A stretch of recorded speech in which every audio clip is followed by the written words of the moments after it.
Hello and welcome to Cricket Happenings, dear friends and subscribers. On this Cricket Happening show, it will be the first day's play in the first test match between South Africa and Australia, where South African bowlers made the Australians really work for runs. And when the stumps were drawn for the day, I would definitely say it was a day for South Africa on the first day, as they restricted the Aussies to 225 for 5 at close of play. Stephen Smith getting on to a half century, and Mitch Marsh and Tim Payne was still there. The second new ball has still not been taken, so Australia have their task really cut out when the second day morning starts at Kingsmead in Durban. And the spinners, Keshav Maharaj also bowled well. The other thing that we'll be looking at is we'll be looking at the match between the warm-up ICC cricket qualifiers. Once again, we are talking about a game where West Indies was involved, and let me tell you, West Indies definitely won the match, but that is nothing to really take heart from, as the ICC World Cup qualifiers proper is starting on Sunday.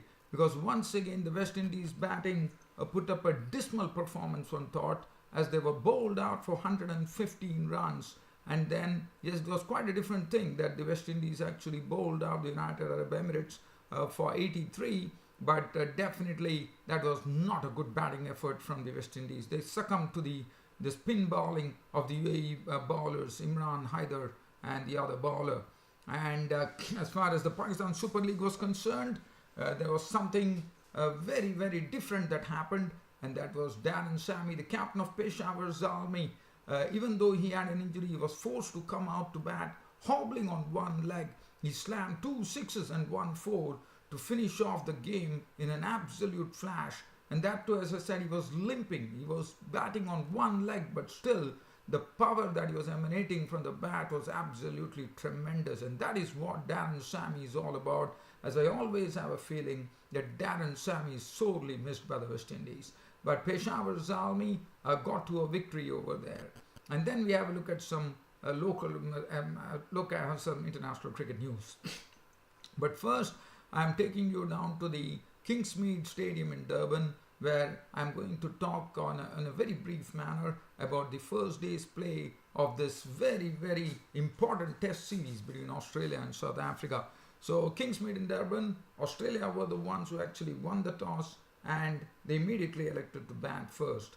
And let's have a look at the teams. The teams that was there, it was basically, there was not much of a change. Australia regaining the same team, and South Africa also doing the same. And as far as the openings was concerned, Cameron Bancroft and David Warner opened the innings, and it was a testing time for them, with Philander bowling very well and Morkel on the other end. So it was Morkel and Philander actually sharing the new ball, and it was not easy going, as the pitch showed that it was not easy to play the strokes. And then David Warner was looking a bit good. Slowly he started gathering a bit of pace there. But Cameron Bancroft, as you know, he's a very sort of a really very, very defensive player.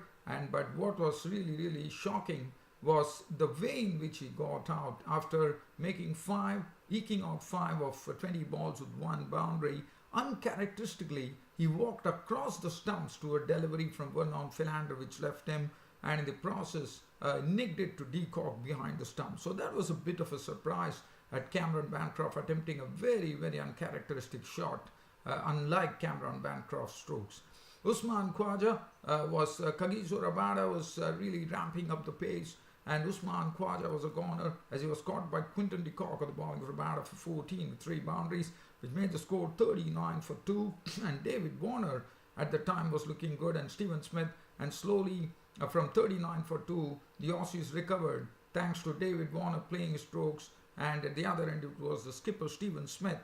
And Stephen Smith was looking, he was in, I would say, he was playing strokes with absolute elan. He was in no trouble whatsoever. And Stephen Smith was very strong through the onside with some clips and nice deft glances, and he was looking superb. And Smith, as I said, was looking fully confidence personified in his knock of 56, which contained 11 boundaries. And things were going on very well till lunchtime. And that was the time when one thought that Warner and Smith would be taking the Aussies to lunch. That was the time Vernon Philander struck with a delivery that left David Warner. And David Warner, trying to cut at it, actually gave a catch, a very easy catch to De Villiers in the slips. And he was gone for 51 with 6 boundaries. Stephen Smith resumed after lunch, but he had the company of Sean Marsh, and they pushed on the score from 95 with another short partnership, which yielded 56 runs to the good, and Sean Marsh was looking good as well. But then Stephen Smith, after making 56, now this was Keshav Maharaj, the spinner, was the one who struck after lunch, when he actually got the scalp of Stephen Smith, when he got the ball which actually turned across him, and Stephen Smith was gone, tried to play at it, and De Villiers actually taking the catch or the bowling of Maharaj for 56, who bowled well, I thought, with 11 boundaries. But what a knock from Stephen Smith, looking in absolute form there. And then the Marsh brothers were in, with 151 for 4. The South Africans bowlers were really doing a good job. They were making the batsmen work for runs, barring Stephen Smith. And Sean Marsh and the Marsh brothers were in the centre of the wicket, with Sean Marsh and Mitchell Marsh at the other end. And with South Africa already burning their reviews, because they did 2 reviews which actually went against them, one against Warner and one of the other batsmen, and then and they had no review left, as at one point of time one thought Mitchell Marsh would have been a definite goner, but it didn't happen. And then Keshav Maharaj went on to pick up the wicket of Sean Marsh as well for 40 with 6 boundaries, which made it 177 for 5. And then it was all about Mitchell Marsh and Tim Paine taking Australia to safety at stumps, as stumps were drawn for the day on day 1 of this first test of the series between Australia and South Africa. Mitchell Marsh was not out on 32 with 7 boundaries, and Tim Paine was not out on 21, 3 boundaries, and they just eked out the runs there. And luckily for them, the entire quota of 90 overs in a day was not, they were not able to bowl it, as there was some bad light as well, and play was called off. But let me tell you, the Australians have their task absolutely cut out. The second new ball is due, and it was not taken. So now, once the second new ball is due, and that would be taken with the morning dew factor coming into the picture, I think the Australians would be the ones who would be really under enormous pressure, with only the tail left to come after this particular pair. So I believe that South Africa will fancy their chances tomorrow. I'm sure they will be going full tilt at the Aussies, so that they could actually bowl them out quickly and stop them from making a big total. Morkel, 16 overs, 3 minutes, run for 48 ball. Philander was superb, 17 overs, 8 minutes, 36 runs and 2 wickets. Keshav Maharaj did his bit very well, 24 overs, picked up some important scalps at that of Stephen Smith and Sean Marsh. 24 overs, 4 minutes, 69 runs and 2 wickets. Rabada, 16 overs, 4 minutes, 1 for 58. Markram bowled 1 over for 2. And Teenage Du Bruin was playing today. And it was a bit of a surprise, I thought, with Teenage Du Bruin coming to the place in place of Lungi Gidi, which was a bit of a surprise. Probably they strengthened their batting arena there. And Du Bruin bowled 2 overs for 6 runs. But as I said, I believe tomorrow morning will be a real test for the Aussie batsmen, Tim Paine and Mitchell Marsh, because they will be negotiating the second new ball, which will be absolutely, the cherry will be very fresh, and absolutely in the morning, you can say the morning dew would also be a factor, and I think the Aussies will have a real test of fire against the South African Pacers tomorrow. The second new ball will be hurled at the Aussies.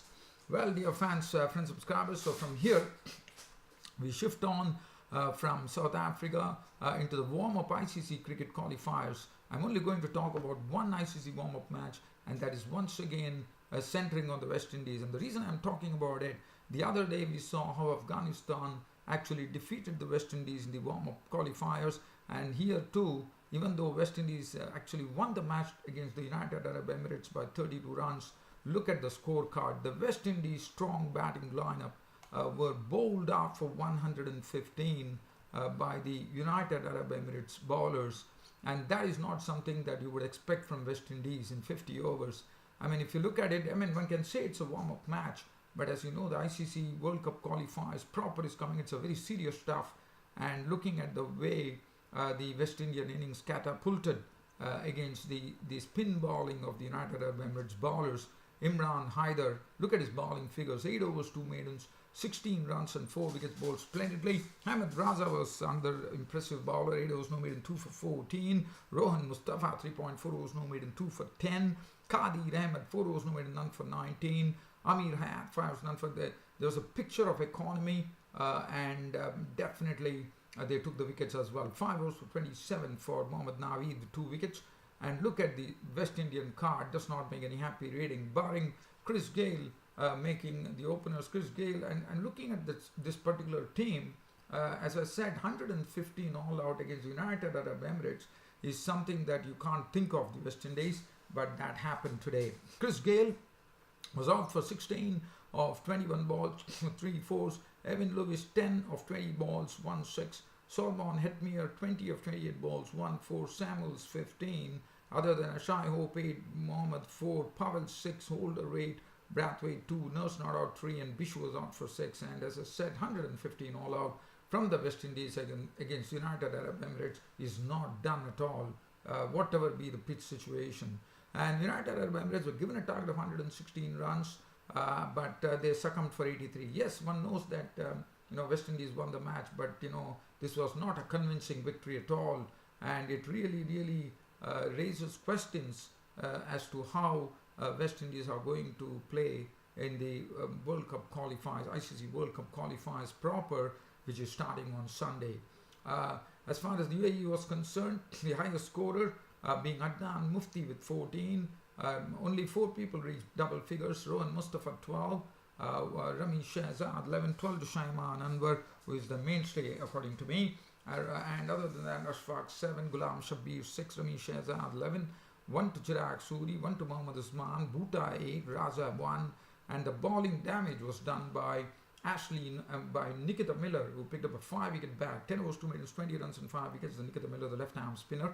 And Ashley Nurse, 5 overs, no maiden, 2 for 21 were the ones. And then Kemar Roche picked up the top 3 United Arab Emirates wicket, 5 overs, 1 for 15, and Holder 3.1 for it. But I think United Arab Emirates will be very proud of the fact that they restricted the West Indies to 115, and they will be definitely full of confidence when they go into the ICC World Cup qualifiers proper.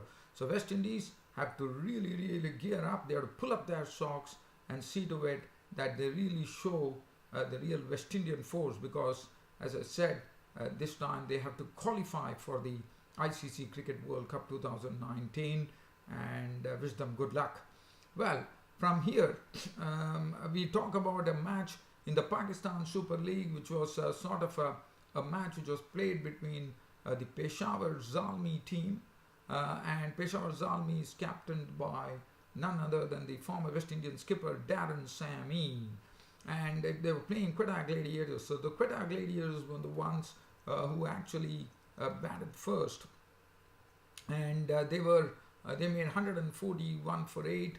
The principal scorer was Shane Watson, who slammed the Peshawar Zalmi bowlers to all parts of the park with a very hard hit 47 of just 32. Dalvis 1 4 and 5 6s included in that. Shafiq made 9, Umar Amin 11. Peterson was dismissed cheaply for 5. Really, Razu played a good innings of 37 of 25. There was 2 4s, 2 6. Sarfraz Ahmed 17. Mohammad Nawaz and Wahab Riaz was the wicket taker, 141 for 8. Wahab Riaz did a good job, 4 overs, 2 for 16.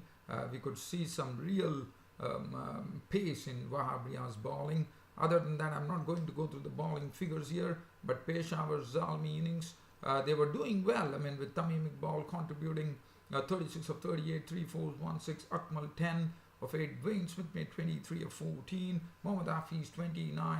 And suddenly, as I said, the score was 125 for 5, and Sabir Rahman was sent into the pavilion at 11. And now the equation for them was 16 runs to get, and the bowler at the other end was Anwar Ali. And Darren Sammy, Khalid Usman was at the non-strikers end. Darren Sammy walked out, and what a knock! I mean, 16 runs to win. Darren Sammy did not want to waste, and the reason I'm talking about Darren Sammy, the captain, is such a determined person that he hobbled on one leg over there, and he came in, and look at the brute power that he unleashed at Anwar Ali to hit his first two deliveries for sixes, and then capped it with the boundary to complete the victory. And that is what, not only as a captain, but as a firepower guy, Darren Sammy completed the formalities, and to hobble on one leg with a limp and coming here and smashing Anwar Ali to get a victory, that was something which was something really something worth watching. So Peshawar Zalmi winning the match against the Quetta Gladiators. Now very quickly, if I get time, I'm going to do a skimmer on the cricket news which is there, but I'm just trying to see whether I can lay my hands on that. Yes, I did it. Yes, as you know, the Caribbean Premier League draft has been declared, and I'm told that two players have gone for some high rates, and it is Martin Guptill and Lendl Simmons who has been they've been given some high rates there. The Rajshahi Kings, the Bangladesh Premier League, has appointed Daniel Vettori as the head coach of their team. Stephen Fleming, a former player and now a coach in the Indian Premier League, has shown a very keen interest to go and actually become a coach. Showing an interest in the New Zealand T20 coach role. And Hampshire have roped in Hashim Amla for the first half of their English season.